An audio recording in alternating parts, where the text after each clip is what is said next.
pagdating nila doon ng 1 o'clock, sir, they proceed on diving. Tapos, suddenly, they encountered, sir, a strong current sa area. So, ang nangyari doon, sir, nagkahiwa-hiwalay sila, sir. Natangay ng malakas na water current ang isang dahilan na tinitignan ng Philippine Coast Guard, kaya nasawi ang dalawang Russian national habang nagsasagawa ng diving activity sa Verde Island sa Batangas, Huwebes ng hapon, February 27. Ayon sa PCG, biglang lumakas ang agos sa ilalim ng kanilang kinaroroonan kaya nagkahiwa-hiwalay ang mga ito. Dalawa sa kanilang kasamahan ay nakaahon sa bangka kasama ng master diver. Ngunit ang dalawa ay naiwan sa ilalim ng dagat. Agad na nagsagawa ng search and rescue para hanapin ang dalawang dayuhan. Ang isa ay agad na nakita at isinugod sa pagamutan, subalit idiniklara ng dead on arrival. During the conduct of search and rescue, nakita yung isang victim, sir. Pagkakita sa kanya, sir, wala naman siyang markings ng shark bites. Dinala dito sa St. Patrick Hospital sa Batangas. Ang isa pa sa mga biktima ay natagpuan alas 5:34 na ng hapon, napalutang-lutang malapit sa baybayin ng Pulong Bato. Wala na itong buhay at putol ang mga kamay.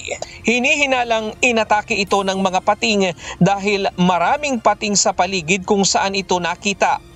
Nakita yung isa, sir, ina-attack ng sharks. So, ang nangyari dun, sir, na-recover naman din siya, kaya lang missing na yung arms niya. Then, lifeless na rin po siya. Naihatid na ang kanyang mga labi sa kanyang mga kaanak na nasa Puerto Galera sa Mindoro. Ayon sa PCG, bagamat may mga pating na nakikita sa lugar, ngayon lamang sila nakatanggap ng ulat na may inatake ang mga ito. Iniimbestigahan na rin ng PCG kung bakit naging infested ng pating ang lugar. Sa ngayon ay pinostehan na ng PCG ang lugar upang paalalahanan ang mga turista na nagpupunta doon.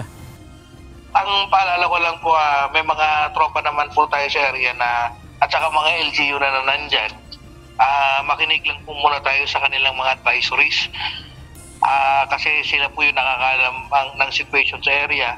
Mahirap naman din, sir, na magpumilit at baka madisgrasya.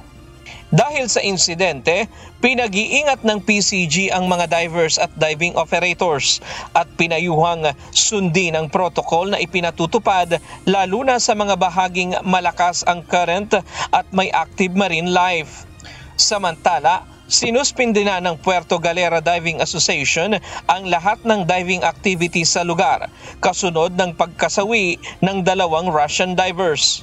Ang Verde Island ay isa sa mga sikat na diving site sa bansa at kilala sa buong mundo na natatangi dahil sa mayaman nitong marine biodiversity. Ryan Lacanlale, UNTV News and Rescue. Diyos ang aming sandigan, serbisyo publiko ang aming pinahahalagahan.